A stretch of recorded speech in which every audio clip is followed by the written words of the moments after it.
વાલા વિદ્યાર્થી મિત્રો, મનુષ્ય પોતાના વિચારોને સ્વતંત્ર રીતે બે સ્વરૂપે રજૂ કરી શકે, કાં તો બોલીને અને કાં તો લખીને. વિદ્યાર્થી તરીકે તમારા આવડતનું જો કોઈ માપદંડ હોય તો તે લેખિત અભિવ્યક્તિ છે. તમે જે બોલીને વક્તવ્ય આપી અને જે રજૂ કરો તે ક્લાસરૂમ પૂરતું સીમિત થઈ શકે એની ના નહીં, પણ માનો કે તમે 10માની અથવા તો 12મા ધોરણની જ્યારે એક્ઝામ આપો, પરીક્ષા આપો, ત્યારે બોર્ડ છે એ તમારી લેખિત અભિવ્યક્તિને આધારે તમારું માપદંડ કરે કે આ વિદ્યાર્થી છે તે આટલો હોશિયાર છે. આ લેખિત અભિવ્યક્તિની અંદર અમુક એવા પ્રશ્ન આવે કે જેની અંદર તમારું જ્ઞાન કેટલું છે, તમારી સમજણ કેટલી છે, ઉપયોજન, આ બધાના આધારે જે એક પ્રશ્નના સ્વરૂપ નક્કી થાય. પણ એક એવો પ્રશ્ન છે કે જેની અંદર તમારા વિચારોને તમે મૌલિક રીતે રજૂ કરી શકો. એટલે લેંગ્વેજની અંદર, ભાષાની અંદર એક એવો પ્રશ્ન આવે જેને આપણે એસે નિબંધ કહી શકીએ. નિબંધની અંદર આમ જોઈએ તો કોઈ બંધન નથી, વિષય વસ્તુનું બંધન ખરું. વિષય વસ્તુની આજુબાજુમાં જ તમારે તમારા વિચારોને રજૂ કરવાના છે. જગતની અંદર જે મહાન તત્વચિંતકો થઈ ગયા એ લોકોનું એવું કહેવું છે કે માણસ કેવો છે એ જો માપવું હોય તો માણસ શું વાંચે, શું વિચારે અથવા તો શું બોલે એના ઉપરથી માણસના આખા વ્યક્તિત્વનો ચિતાર નીકળી જાય. નિબંધનું પણ આવું જ ખાતું છે. નિબંધ પાકા કરવાના કે નિબંધ ગોખવાની વસ્તુ છે જ નહીં. નિબંધની અંદર તમારે તમારા મૌલિક વિચારોનું, તમારા હૃદયના ભાવોનું તમારે વર્ણન કરવાનું છે. જુદી જુદી ટાઈપના નિબંધો હોય. પ્રાકૃતિક નિબંધો છે આવે, સમસ્યાત્મક નિબંધો આવે, આત્મકથાત્મક નિબંધો આવે, માહિતી પ્રદાન નિબંધો આવે, કાલ્પનિક નિબંધો આવે. આ જુદા જુદા પ્રકારની અંદર, જુદા જુદા વિભાગની અંદર આખરે તો આપણે આપણા વિચારોની મૌલિક અભિવ્યક્તિ કરવાની છે. તો નિબંધ લખવાની અંદર આટલી બધી મૂંઝવણ થવા પાછળના કારણો ક્યાં હોઈ શકે? કોઈ વ્યક્તિ, કોઈ વિદ્યાર્થી જ્યારે નિબંધ લખવા બેસે ત્યારે એની મૂંઝવણનું કારણ શું? એના પાસે વિચારો છે, પણ એ વિચારોને અભિવ્યક્ત કરવાની એની પાસે કળા, હસ્તગત નથી. માનો કે નિબંધ પૂછાય કે કોરોના એક વૈશ્વિક મહામારી, અને જ્યારે તમે લખવા બેસો ત્યારે કોરોના વિશેનું જે વાતું જોઈએ, જે વિષય વસ્તુ જોઈએ એ તમારા માઇન્ડની અંદર છે જ, પણ એને કેવી રીતના રજૂ કરવું એ જ્યાં સુધી ન આવડે ત્યાં સુધી તમારો નિબંધ શ્રેષ્ઠ બનતો નથી. નિબંધની શરૂઆત છે એ વિષયની અંદર કેવી રીતના પ્રવેશ કરવો એનાથી. તમને કોઈ પણ વિષય છે એક્ઝામની અંદર, પરીક્ષાની અંદર આપે, પણ એ વિષયની અંદર તમે પ્રવેશ કેવી રીતે કરો? વર્ગખંડની અંદર જ્યારે એક વિદ્યાર્થી છે આવે અને શિક્ષક હાજરમાં હોય અને વિદ્યાર્થી એમનો પ્રવેશ કરી જાય તો એ શિક્ષકનું અપમાન છે. અન્ય વિદ્યાર્થીની હાજરીમાં એ અસભ્ય વર્તન છે. પણ રજા લઈને આવે તો એ વિદ્યાર્થીની નમ્રતા દેખાય. એમ તમારા નિબંધની શરૂઆતની અંદર તમારે વિષય વસ્તુની અંદર જે પ્રવેશ કરવાનો છે, પ્રવેશ તમે કેવી રીતે કરો એ શરૂઆતનો પેરેગ્રાફ સૌથી વધારે અગત્યનો છે, જેને આપણે પ્રસ્તાવના. શરૂઆતની અંદર તમારે પહેલા શબ્દની અંદર અથવા તો પહેલી લીટીની અંદર કોરોના વિષયની લખવાની જરૂરિયાત છે જ નહીં. તમે જે 5-7 લીટી શરૂઆતનો પેરેગ્રાફ લખશો એની અંદર જે આ વિશ્વની અંદર જે કુદરતી આફતો અને માનવ સર્જિત આફતો જે કંઈ આવેલી છે અને જે આવે છે, આ જે કંઈ મહામારીઓ આ જગતની અંદર થઈ એમાં જો સૌથી વધારે ગંભીર છે કે મહામારીનું સ્વરૂપ આપણે દર્શાવવું હોય અને 21મી સદીની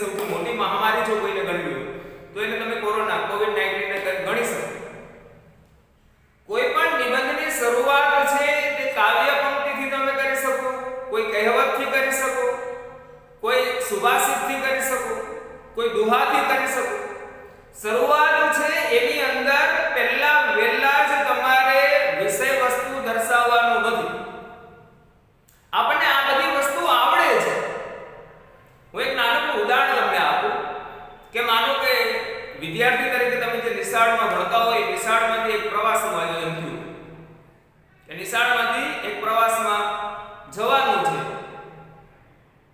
આયોજન થયું, ઘરે તમારે વાત કરવાની હોય તો તમે પહેલા પ્રસ્તાવના બાંધશો. ઘરે વાત કરવાની છે પિતાજી આગળ, તો તમે પહેલા પ્રસ્તાવના બાંધશો કે અમારી શાળામાં તો જાહેરાત થઈ કે આ તારીખે અથવા તો 1 ઓગસ્ટે પ્રવાસ ઉપડવાનો છે. મારા બધા મિત્રો છે એ પ્રવાસમાં જવાનું કહે છે, પણ મેં તો ના પાડી. પણ આવો પ્રવાસ પાછો દર વર્ષે થતો જ નથી. તમે ડાયરેક્ટ પિતાજીને એવું નથી કહેવાના કે મારે પ્રવાસમાં જોડાવાનું છે. તમને પ્રસ્તાવના બાંધતા આવડે છે. વાતને યોગ્ય રીતે કેવી રીતના રજૂ કરવી જેથી સામેવાળા ઉપર એની અસર થાય, આ અસર અગત્યની છે. સંવેદના બંનેના હૃદયમાં સરખી હોય. શિયાળાની સવાર જે પેપર ચેક કરે એના હૃદયમાં જે છે એ જ શિયાળાની સવાર તમે અનુભવેલી છે. પણ એ શિયાળાની સવારને જો તમે રજૂ ન કરી શકો તો નકામું છે.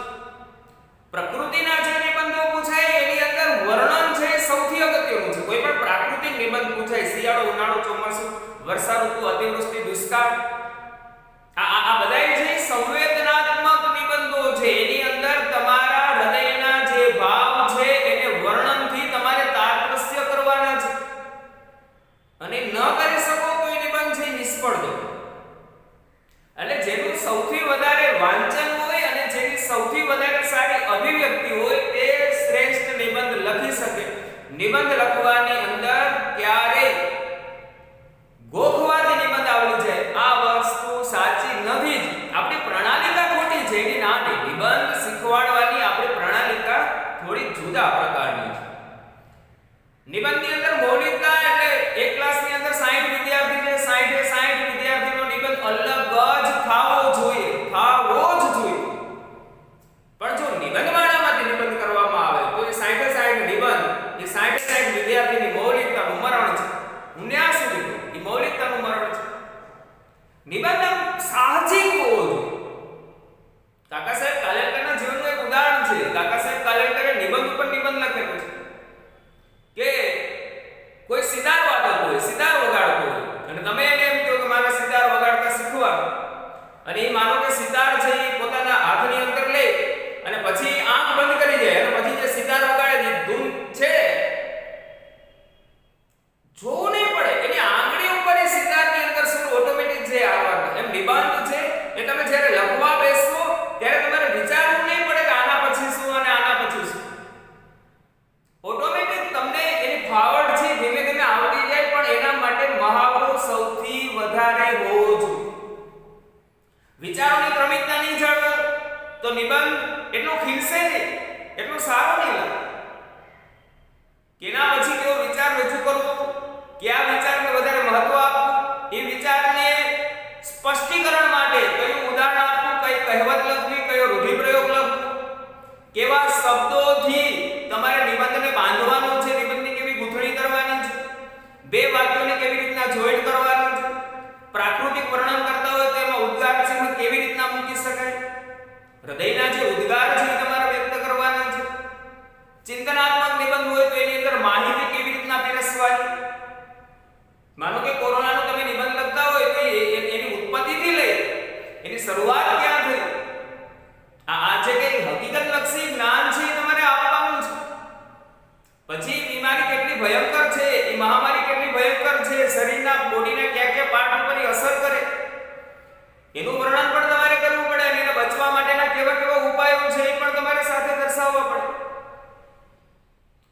લાગે તમને એવું થાય કે આ નાનકડી ઘટના છે, પણ આ નાના પોઈન્ટ તમારે પહેલા મનની અંદર વિચારવા પડશે. માનો કે તમારા દિમાગની અંદર 5 કે 7 જ પોઈન્ટ છે. પરીક્ષામાં તો બોર્ડ છે તમને મુદ્દા આપે છે કે આ મુદ્દા પર તમારે 5-7 વાક્ય લખવાના, અને એક એક મુદ્દા પર 5-7 વાક્ય, એની અંદર એકાદું દ્રષ્ટાંત, એની અંદર એકાદી કાવ્યપંક્તિ, એકાદી કહેવત, એકાદો દુહો જો તમે લખી શકતા હો. કોઈ પાશ્ચાત્ય સાહિત્યકાર છે એનું ચિંતન પ્રદાન એકાદું વાક્ય જો તમે લખી શકો તો 7 મુદ્દાની અંદર 35-40 મિનિટમાં તમે નિબંધ છે આરામથી સરસ મજાનો લખ્યો. નિબંધ નિબંધ સૌથી વધારે માર્ક અથવા તો ગુણ કવર કરવા માટેનો પ્રશ્ન છે. બંધન વગર જ છે. એની અંદર વિષય વસ્તુ સિવાય કશું બંધન નથી હોતું. તમારી કલ્પનાને જ્યાં સુધી પહોંચાડી શકો ત્યાં સુધી પહોંચાડી શકો, પણ કાલ્પનિક નિબંધમાં આત્મચરિત્રાત્મક નિબંધ તમે લખતા હોય, આત્મકથા સ્વરૂપને તમે જ્યારે લખો ત્યારે જે થીમ છે, જે વિષય વસ્તુ છે એને તમારે આત્મસાત કરવું જ પડે. જો તમે વિષય વસ્તુને આત્મસાત ન કરી શકો તો એ નિબંધને તમે ન્યાય ન આપી શકો. એક સૈનિકની આત્મકથા લખતા હોય અથવા તો કાલ્પનિક, જો એક સૈનિક હોય તો આ બંનેની અંદર જે ફરક છે, આ ફરક જ્યાં સુધી નહીં સમજાય ત્યાં સુધી નિબંધને ન્યાય આપી શકાતો નથી. અને એના માટે તમારી મૌલિક વિચારસરણીને તમારે દોડાવવાની છે, નહીં કે નિબંધવાળાની વિચારસરણી. દરેક નિબંધની અંદર વ્યક્તિ પોતે સ્વતંત્ર છે, પોતે સ્વતંત્ર, પોતાની રીતે એની અંદર વિષય વસ્તુ છે એ તમારે આપવાનું છે.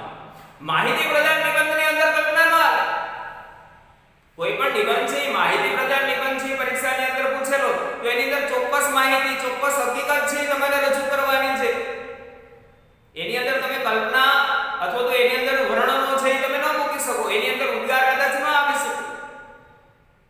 એટલે નિબંધ છે એ એક જાતનું સંવેદન છે, જે બીજાના હૃદયમાં છે એવું જ આપણા હૃદયની અંદર છે.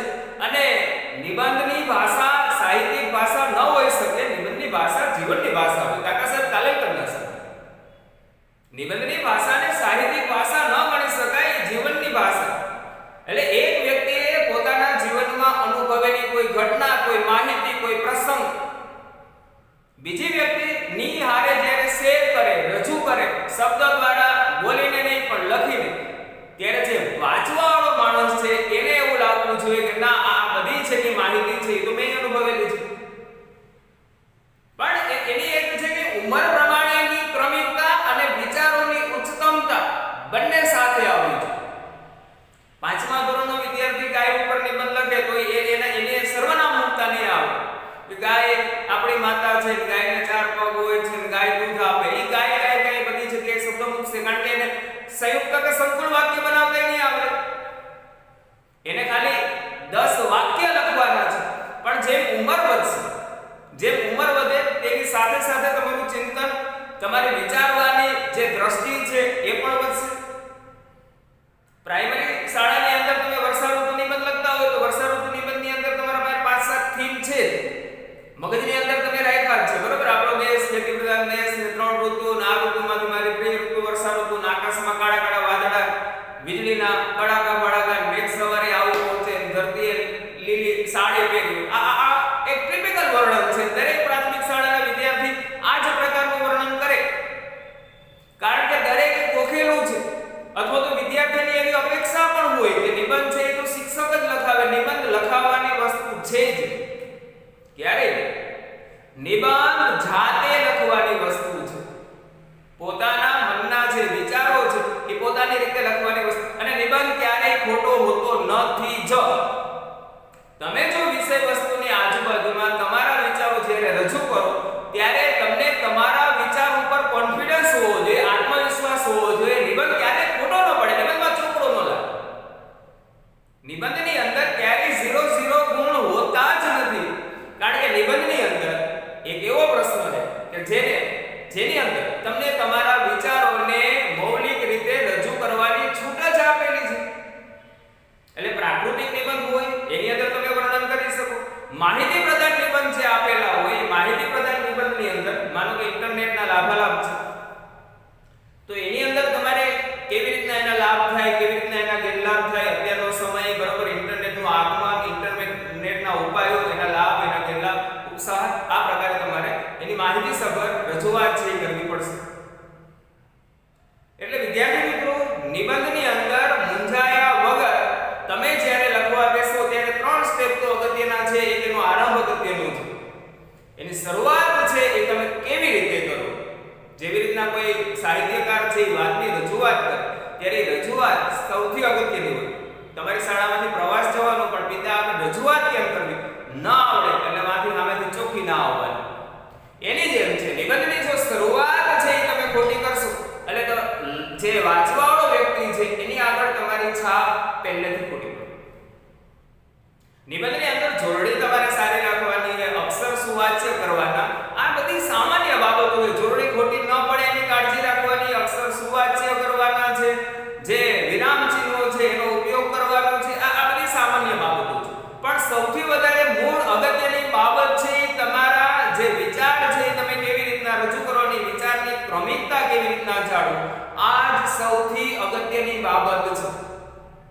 આ બાબતને જો તમે વળગી રહેશો અને શરૂઆત કરશો લખવાની, નિબંધ માળાની અંદરથી નહીં, હજી હું ના પાડું છું.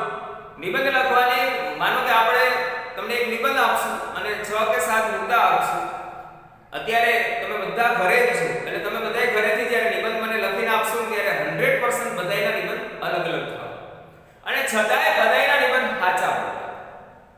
બધાયના નિબંધ એક સરખા ન જ હોવા જોઈએ, પણ છતાંય તમારા પાસે વિચારો તો છે એટલે તમે વિચારો છે તો દર્શાવી તો શકવાના જ.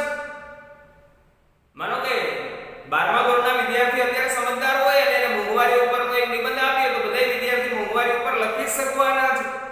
પણ બધાના દ્રષ્ટિકોણ છે એ જોવાના અલગ અલગ. બધા વિદ્યાર્થી છે એ જુદા જુદા એંગલથી જોશે. પછી જે વિદ્યાર્થીએ કોઈ તત્વચિંતકને વાંચ્યું હોય, જે વિદ્યાર્થીએ સંસ્કૃતના સુભાષિતો વાંચેલા હોય, એ એની અંદર એડ કરશે. એ એડ કરશે એના ઉપરથી એનું વાંચન કેટલું છે અને એનું વ્યક્તિત્વ કેવું છે એ બંને રજૂ થઈ જાય. તમે જ્યારે રજૂ કરશો ત્યારે તમારું વ્યક્તિત્વ કઈ ટાઈપનું છે એ પણ નિબંધની અંદર દેખાય, અને તમે કેટલું ગહન અભ્યાસ કરેલો છે, તમારું વાંચન છે કેટલું ગહન છે એ પણ તમારા નિબંધની અંદરથી છલકે, એ ઝલકાય. એટલે એ ખબર પડી જાય કે આ વિદ્યાર્થી છે એ કેટલો હોશિયાર છે. એટલે વિદ્યાર્થી મિત્રો, હજી પણ હું કહું છું, તમારા પ્રશ્ન પેપરમાં સૌથી સરળ જો કોઈ પોઈન્ટ હોય તો એ પોઈન્ટ છે નિબંધનો છે. કોઈ પણ પ્રકારનું બંધન નથી. તમારા મૌલિક વિચારો રજૂ કરી શકો. બંધન એક જ વિષય વસ્તુની બહાર રજૂઆત તમે ના જ કરી શકો. વિષય વસ્તુ જ્યારે રજૂ કરવા બેસો ત્યારે શરૂઆતમાં વિષય પ્રવેશ કેમ કરવો, પછી તમે જે કંઈ વિચારેલા મુદ્દા છે એની ક્રમિકતા કેવી રીતના જાળવવી, એ મુદ્દાની અંદર ક્યાં કેટલું વર્ણન કરવું, ક્યાં કઈ કાવ્ય પંક્તિ ઉમેરવી, ક્યાં કહેવત ઉમેરવી, ક્યાં રૂઢિપ્રયોગો, ક્યાં સુભાષિતો, ક્યાં કોઈ તત્વચિંતકના જે અવતરણ ચિહ્નો છે એ ટાંકી અને તમે કેવી રીતના તમારા નિબંધને સુંદર મજાનો બનાવો, કેવી રીતના અલંકારિક ભાષાનો પ્રયોગ કરવો, આ બધી વસ્તુનું જો તમે ધ્યાન રાખશો તો નિબંધ છે એ તમારા માટે એકદમ સરળ બની જશે. અને જે કંઈ તમે તમારા વિચારો છે એ એક વખત, બે વખત, 3 વખત ખુલી અને રજૂ કરતા થઈ જશે, પછી વાંધો નહીં. એટલે એકદમ સરળ અભિવ્યક્તિ છે. મૌખિક અભિવ્યક્તિ હોય, તમારે વક્તવ્ય આપવાનું હોય તો એટ એ ટાઈમ છે નિબંધની અંદર, માનો કે તમે નિબંધ લખવા બેઠા ત્યારે તમારા મગજની અંદર પેલા મુદ્દા છે એ ક્લિયર થઈ જાય કે મારા એટલા મુદ્દા વર્ણવવાના. નિબંધ છે એ સ્ક્રિપ્ટેડ ક્યારે હોય? સ્ક્રિપ્ટ એની ક્યારે હોતી જ નથી. અને સ્ક્રિપ્ટેડ તમે લખવા જાવ ત્યારે તમે 100% ભૂલ કરો. 100% ભૂલ એટલા માટે કે તમારા મગજની અંદર એક સ્ક્રિપ્ટ ચાલુ છે કે મારે આ જ લખવું, આ જ લખવું. એની અંદર એક શબ્દ, એક વાક્ય ભૂલાઈ ગયું અને ત્યાંથી તમારી ગાડી અટકી જવાય. પણ તમારા મગજમાં કોઈ સ્ક્રિપ્ટ છે જ નહીં અને તમે સાહજિક રીતે જ્યારે લખવા બેસો ત્યારે તમને એની અંદર ક્યારે મૂંઝવણ થતી નથી. હજી પણ જે કે નિબંધના જુદા જુદા પ્રકારો છે અને જુદા જુદા પ્રકારના નિબંધ કેવી રીતે લખી શકાય, જ્યારે આપણે મળશું ત્યારે દરેકે દરેક પ્રકારના નિબંધોની પણ ચર્ચા કરશું. પ્રસ્તાવના બનાવી તો પ્રસ્તાવના કેટલી રીતે બને, તો કે પ્રસ્તાવના આમ પણ બને, આમ પણ બને. અને જ્યારે તમે બનાવશો અને આપણે એની વર્ગમાં ચર્ચા કરશું ત્યારે વર્ગની અંદર એક સાથે 60 પ્રસ્તાવના આપણને જોવા મળશે. 60 વિદ્યાર્થી પોતપોતાનો નિબંધ છે વર્ગમાં રજૂ કરે તો એક સાથે 60 પ્રસ્તાવના જોવા મળે. અંદરનું થીમ છે કદાચ એક સરખું હોય એવું બને, માહિતી બધા નિબંધ છે તો થીમ સરખું મળે, પણ શરૂઆત છે, એનું મંડાણ છે, એની લખાણની જે પેલી લીટી છે એ બધાની અલગ અલગ જોવા મળશે. અને બધાય સાચી જ લખે એવી ભાવના એક વખત તમારા હૃદયની અંદર જાગૃત થઈ જાય પછી તમને નિબંધ લખવામાં કોઈ પણ પ્રકારનો ભય રહેવાનો નથી. વિદ્યાર્થી મિત્રો, જ્યારે મળશું ત્યારે આની બહુ વિશદ ચર્ચા કરશું. સાહિત્યિક નિબંધ અને વિદ્યાર્થીના નિબંધ પણ કેવી રીતના અલગ પડે એની પણ ચર્ચા કરશું. અત્યારે નિબંધ માટે બસ આટલું જ. આના પછી તમને જુદા માધ્યમ દ્વારા ક્યાં ક્યાં નિબંધ લખવા એની પણ માહિતી આપશું. અસ્તુ. જય હિન્દ, જય ભારત.